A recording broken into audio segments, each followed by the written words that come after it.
வணக்கம் நண்பர்களே, இந்த வீடியோவில் ஒரு முக்கியமான அப்டேட் பற்றி தான் பார்க்க போகிறோம். அதாவது ஃபாஸ்ட் ட்ராக் இமிக்ரேஷன். நீங்கள் ஃபாஸ்ட் ட்ராக் இமிக்ரேஷனில் மட்டும் அப்டேட் பண்ணியிருந்தீங்க அப்படின்னா நீங்கள் அடுத்த தடவை வெளிநாட்டுக்கு போகும்போது இமிக்ரேஷனில் நீங்கள் லைனில் நிற்க தேவையில்ல. அது மட்டும் இல்லாமல் அதிகபட்சமாக 20லேருந்து 30 செகண்டுக்குள்ளே நீங்கள் இமிக்ரேஷனை வந்து கிளியர் பண்ணிட்டு போயிட்டே இருக்கலாம். அங்கே உங்களை வந்து எந்த ஸ்டாஃபுமே உங்கள் டாக்குமெண்ட்டை செக் பண்ண மாட்டாங்க. அதே போல் நீங்கள் வெளிநாட்டிலேருந்து இந்தியா வந்தாலும் இமிக்ரேஷன் லைனில் நீங்கள் நிற்க தேவையில்ல. ஆட்டோமேட்டிக்காக 10லேருந்து 20 செகண்டுக்குள்ளே நீங்கள் கிளியர் ஆகிட்டு நீங்கள் ஏர்போர்ட் விட்டு வெளியே வந்துடலாம். அவ்வளோ சூப்பரான அப்டேட் தான் இந்த ஃபாஸ்ட் ட்ராக் இமிக்ரேஷன். இந்த வீடியோவில் நம்ம என்ன பார்க்க போகிறோம்னா, ஃபாஸ்ட் ட்ராக் இமிக்ரேஷனா என்ன, அது எப்படி வந்து நம்ம அப்ளை செய்வது, இந்த ஃபெசிலிட்டிஸ் எந்தெந்த ஏர்போர்ட்டில் இப்போதைக்கு இருக்குது, இது போல் ஃபாஸ்ட் ட்ராக் இமிக்ரேஷன் பற்றியான கம்ப்ளீட் இன்ஃபர்மேஷன் நம்ம பார்க்க போகிறோம். இந்த வீடியோ கண்டிப்பாக உங்களுக்கு பயனுள்ளதாக இருக்கும். வாங்க வீடியோக்கள் போகலாம். நீங்கள் வெளிநாட்டுக்கு வந்து ட்ராவல் பண்ணணும்னா கண்டிப்பாக இமிக்ரேஷன் கிளியர் பண்ணிட்டு தான் நீங்கள் வெளிநாட்டு போக முடியும். இமிக்ரேஷனில் எப்படி கிளியர் பண்ணுவாங்கன்னா, உங்களுடைய பாஸ்போர்ட் வந்து வெரிஃபை பண்ணுவாங்க. நீங்கள் எந்த நாட்டுக்கு போகிறீங்களோ அந்த விசா வந்து செக் பண்ணுவாங்க. அடுத்தது உங்ககிட்ட நிறைய கேள்விகள் கேட்டதுக்கு அப்புறம் தான் உங்களை வந்து இமிக்ரேஷன் வந்து கிளியர் பண்ணிட்டு அடுத்த ப்ராசஸ் வந்து சென்ட் பண்ணுவாங்க. இது போல் மேனுவலாக ஒவ்வொரு பேசஞ்சரும் கிளியர் பண்ணுறதுக்கு ரொம்ப டைம் எடுக்குது. அது மட்டும் இல்லாமல் இமிக்ரேஷன்ன்றது காமன் பாயிண்ட்ன்றதுனால அங்கே எல்லா பேசஞ்சருமே வருவாங்க. அதாவது எல்லா ஏர்லைன்ஸோடைய பேசஞ்சருமே வந்து இமிக்ரேஷன் பாயிண்ட்டை கிளியர் பண்ணிட்டு போவாங்க. அப்போ பார்த்தீங்கன்னா க்ரௌட் வந்து அதிகமாக இருக்கும். நீங்கள் டெல்லி, பாம்பே இது போல் மெட்ரோ ஸ்டேஷனில் நீங்கள் ட்ராவல் பண்ணியிருந்தீங்கன்னா இமிக்ரேஷன் கிளியர் பண்ணுறதுக்கு கிட்டத்தட்ட 1 மணி நேரம் 2 மணி நேரம் கூட ஆகும். ஏன்னா அவ்வளோ கீழ் நிற்கும்.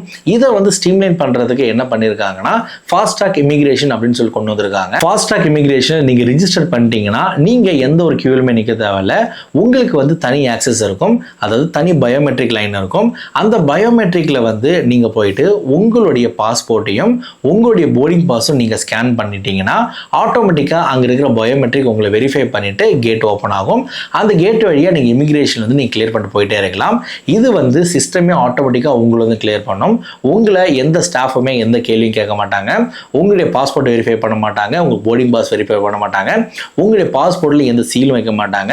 இந்த பயோமெட்ரிக் தான் உங்களை வந்து எல்லா ப்ராசஸும் முடிச்சிடும். இந்த பயோமெட்ரிக் ஆக்சஸ் மூலியமா அதிகபட்சம் ஒரு பேசஞ்சரால 20லேருந்து 30 செகண்டுக்குள்ள இந்த இமிகிரேஷன் கிளியர் பண்ணிட்டு போக முடியும். ஃபாஸ்ட் ட்ராக் இமிகிரேஷனுக்கு யாரெல்லாம் எலிஜிபிள்னா, இந்தியன் சிட்டிசன் யாரெல்லாம் எலிஜிபிள், 2 கேட்டகரிக்கு மட்டும் வந்து எலிஜிபிள் வந்து கொடுக்கல. ஃபர்ஸ்ட் கேட்டகரி இசிஆர் பாஸ்போர்ட் இருக்கிறவங்களால இந்த ஃபாஸ்ட் ட்ராக் இமிகிரேஷனை வந்து யூஸ் பண்ண முடியாது. ரெண்டாவது வந்து 7 வயசுக்கு கம்மியாக இருக்கிறவங்க ஃபாஸ்ட் ட்ராக் இமிகிரேஷனை யூஸ் பண்ண முடியாது. இந்த 2 கேட்டகரி தவிர மீதி இருக்கிற எல்லா மக்களும், அதாவது யாரெல்லாம் பாஸ்போர்ட் வச்சிருக்காங்களோ அவங்க எல்லாமே இந்த ஃபாஸ்ட் ட்ராக் ஃபெசிலிட்டிஸை வந்து நீங்கள் அவைல் பண்ணிக்கலாம். அடுத்தது ஃபாஸ்ட் ட்ராக் இமிகிரேஷன் ஃபெசிலிட்டிஸ் இந்தியாவில் எந்தெந்த ஏர்போர்ட்டில் இருக்குன்னா, இந்தியாவில் மொத்தம் 12 ஏர்போர்ட்டில் இருக்குது. தமிழ்நாட்டை பொறுத்த வரைக்கும் சென்னையிலையும் திருச்சியிலையும் இருக்குது. சீக்கிரமாக வந்து மதுரையில் வரதுக்கான சான்சஸ் இருக்குது. அதனால் யாரெல்லாம் நீங்கள் பாஸ்போர்ட் வச்சுருக்கீங்களோ, வெளிநாட்டுக்கு போகிறீங்களோ அவங்க எல்லாமே இந்த fast track immigration facilities avail பண்ணிக்கோங்க.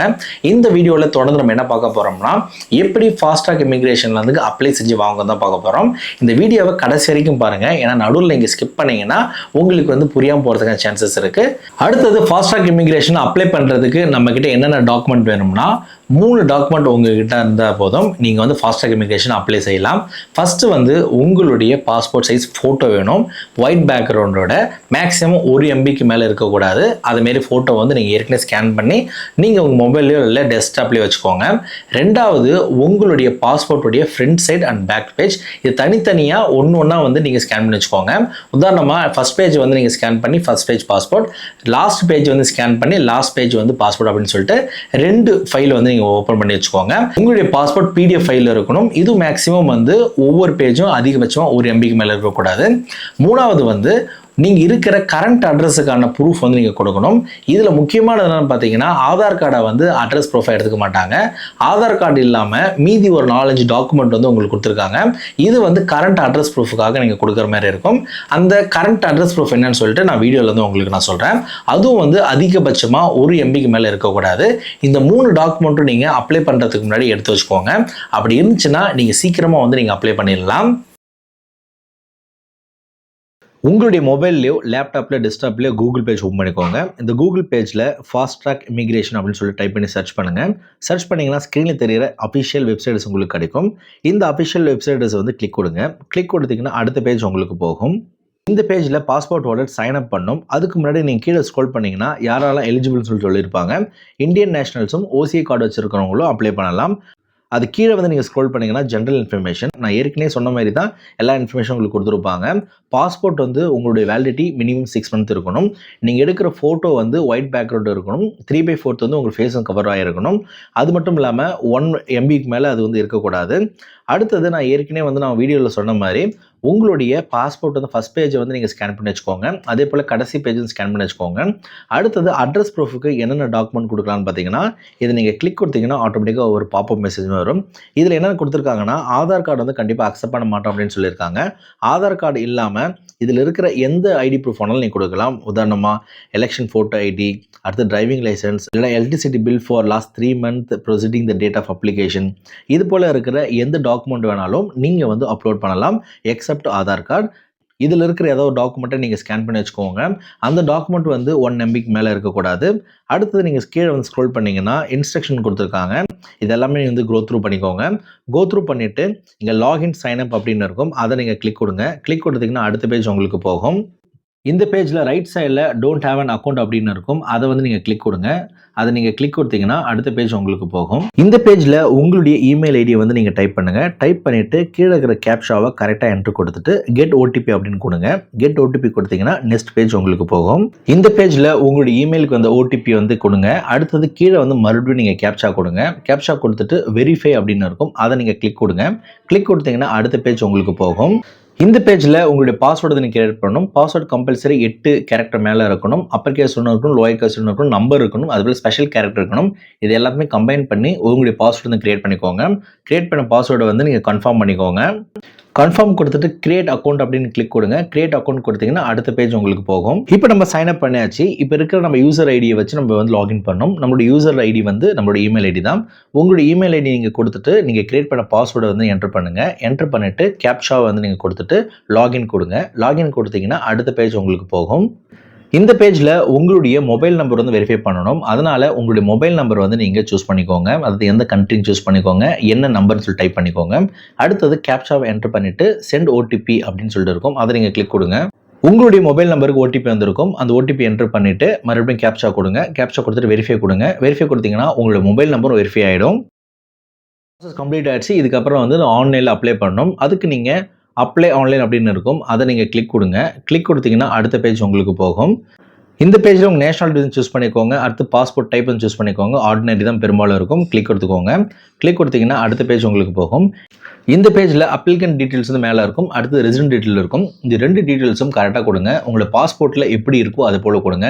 உங்களுடைய நேம், உங்களுடைய surname, place of birth, அப்பா நேம், அம்மா நேம், பாஸ்போர்ட் எப்படி எக்ஸ்பயர் ஆகுது, இது போல் பாஸ்போர்ட்டில் என்ன டீட்டெயில்ஸ் இருக்கோ அந்த டீட்டெயில்ஸ் தான் கேட்டிருப்பாங்க. பாஸ்போர்ட்டை பார்த்து நீங்கள் கரெக்டாக வந்து நீங்கள் கொடுங்க. அதே போல் ECR பாஸ்போர்ட்டா ECNR பாஸ்போர்ட்னு சொல்லி சூஸ் பண்ணிக்கோங்க. ECR பாஸ்போர்ட்டுக்கு இந்த ஆப்ஷன் வந்து எலிஜிபிள் கிடையாது. அதனால் ECNR பாஸ்போர்ட் மட்டும் தான் எலிஜிபிள். உங்களுடைய பாஸ்போர்ட் என்ன டைப்போ அதை வந்து சூஸ் பண்ணிக்கோங்க. அடுத்தது ரெசிடென்ட் அட்ரஸில் உங்கள் பாஸ்போர்ட்டில் என்ன அட்ரஸ் இருக்கோ அதை அப்படியே கொடுங்க. அது கீழே வந்து கரண்ட் அட்ரஸ் அப்படின்னு கேட்பாங்க. அந்த கரண்ட் அட்ரஸில் நீங்கள் பாஸ்போர்ட் அட்ரஸில் நீங்கள் இருந்தீங்கன்னா அதே நீங்கள் கொடுங்க. அப்படி இல்லைனா நீங்கள் இப்போ எந்த அட்ரஸில் இருக்கீங்களோ அந்த அட்ரஸ் நீங்கள் கொடுக்கணும். அதற்கான ப்ரூஃப் வந்து நீங்கள் சப்மிட் பண்ணுற மாதிரி இருக்கும். அதனால் நீங்கள் கரெக்டான கரண்ட் அட்ரஸ் வந்து நீங்கள் கொடுத்துக்கோங்க. அடுத்தது கீழே இருக்கிற டிக்ளரேஷன்லாம் கொடுத்துட்டு சேவ் அண்ட் கண்டினியூ கொடுங்க. சேவ் அண்ட் கண்டினியூ கொடுத்தீங்கன்னா அடுத்த பேஜ் உங்களுக்கு போகும். இந்த பேஜில் நீங்கள் கொடுத்த டீட்டெயில்ஸ் எல்லாமே ரிஃப்ளெக்ட் ஆகும். இதை நல்லா வெரிஃபை பண்ணிவிட்டு கரெக்டான டீட்டெயில்ஸ் கொடுத்துருக்கீங்களா என்ஷூர் பண்ணிவிட்டு கீழே வந்து சப்மிட் ஆப்ஷன் இருக்கும். அந்த சப்மிட் ஆப்ஷன் கிளிக் கொடுங்க. கிளிக் கொடுத்தீங்கன்னா உங்களுக்கு அடுத்த பேஜ் உங்களுக்கு போகும். இந்த பேஜில் உங்கள் டாக்குமெண்ட் எல்லாமே நீங்கள் அப்லோட் பண்ணணும். அதாவது உங்களுடைய பாஸ்போர்ட் சைஸ் ஃபோட்டோ, பாஸ்போர்ட்டோடைய first page and last page, உங்களுடைய கரண்ட் அட்ரஸ் ப்ரூஃப், இது எல்லாமே நீங்கள் அப்லோட் பண்ணணும். அதனால் நீங்கள் ஏற்கனவே வந்து மொபைல்லையோ லேப்டாப்பில் சேவ் பண்ணி வச்சுக்கோங்க. அப்போ தான் ஈஸியாக இருக்கும். நீங்கள் அப்லோட் பண்ணிங்கன்னா உங்களுக்கு க்ரீன் கலரில் வரும். க்ரீன் கலர் இருந்தால் மட்டும் தான் அப்லோட் ஆயிடுச்சு அப்படின்னு அர்த்தம். அதை நீங்கள் என்ஷூர் பண்ணிவிட்டு உங்கள் 4 டாக்குமெண்ட்டும் நீங்கள் அப்லோட் பண்ணுங்கள். அப்லோட் பண்ணிவிட்டு சேவ் அண்ட் கண்டினியூ கொடுங்க. கண்டினியூ கொடுத்தீங்கன்னா உங்கள் அப்ளிகேஷன் ப்ராசஸ் கம்ப்ளீட் ஆகிடுச்சு. உங்களோட இமெயிலுக்கு அப்ளிகேஷன் வந்து மெயிலை வந்து சென்ட் பண்ணிடுவாங்க. அந்த மெயில் என்ன சொல்லியிருப்பாங்கன்னா உங்களோட அப்ளிகேஷன் நம்பர் கொடுத்துருப்பாங்க. அது மட்டும் இல்லாமல் உங்களுடைய பயோமெட்ரிக் டீட்டெயில்ஸை 12 FRRO எங்கே இருக்கோ அதில் போய் ஏதாவது ஒரு FRO ஆஃபீஸில் போய் நீங்கள் கொடுக்கலாம். அப்படி இல்லைன்னா டிசிக்னேட்டட் ஏர்போர்ட்டில் போயிட்டு உங்களுடைய பயோமெட்ரிக் டீட்டெயில்ஸ் வந்து நீங்கள் கொடுக்கணும். இதை நீங்கள் கொடுத்தா தான் இந்த அப்ளிகேஷன் வந்து கம்ப்ளீட் ஆகும். சென்னையில் இருந்தீங்கன்னா சென்னையில் வந்து எஃப்ஆர்ஆர் ஆஃபீஸ் இருக்குது, அங்கே போய் நீங்கள் போய் பயோமெட்ரிக் டீட்டெயில்ஸ் கொடுக்கலாம். அப்படி இல்லைனா நீங்கள் வந்து வெளிநாட்டுக்கு நீங்கள் ட்ராவல் பண்ணுறீங்கன்னா Madurai airport, Tiruchi airport, Coimbatore airport, அதே போல் வந்து சென்னை ஏர்போர்ட்டில் வந்து பயோமெட்ரிக் டீட்டெயில்ஸ் எடுக்கிறாங்க. ஒன்ஸ் நீங்கள் போகும்போது நீங்கள் கொடுத்துட்டு போயிட்டீங்கன்னா வித்தின் 1 or 2 டேஸில் உங்களுக்கு வந்து ஸ்டேட்டஸ் வந்துடும் அக்செப்டட் அப்படின்னு சொல்லிட்டு. அக்செப்டட் வந்ததுக்கப்புறம் நீங்கள் எப்போ வேணாலும் நீங்கள் இந்தியாவிலேருந்து ஃபாரின் போகும்போது நீங்கள் இந்த ஃபாஸ்ட்ராக் இமிகிரேஷன் யூஸ் பண்ணி வித்தின் 10 to 20 செகண்ட்ஸ் நீங்கள் கிளியர் ஆகிட்டு போயிட்டே இருக்கலாம். நான் கொடுத்த தகவல் கண்டிப்பாக உங்களுக்கு பயனுள்ளதாக இருந்திருக்கும் நம்புகிறேன். உங்களுடைய ஃப்ரெண்ட்ஸ் அண்ட் ஃபேமிலி யாராவது அடிக்கடி ஃபாரின் போயிட்டு வராங்க, இல்லைனா பாஸ்போர்ட் வச்சுருக்காங்க அப்படின்னா அவங்களுக்கு இந்த வீடியோ ஷேர் பண்ணி கண்டிப்பாக அவங்களுக்கு பயனுள்ளதாக இருக்கட்டும். உங்களுக்கு ஃப்ளைட் ட்ராவல் பற்றி வேறு எந்த டவுட்டாக இருந்தாலும் கமெண்ட் செக்ஷனில் கமெண்ட் பண்ணுங்கள், கண்டிப்பாக உங்களுக்கு ரிப்ளை பண்ணுவேன். மேலும் ஃப்ளைட் ட்ராவல் சம்பந்தமான எந்த ஒரு வீடியோக்கும் நம்ம சேனலை மறக்காமல் சப்ஸ்கிரைப் பண்ணிவிடுங்க. நன்றி, வணக்கம்.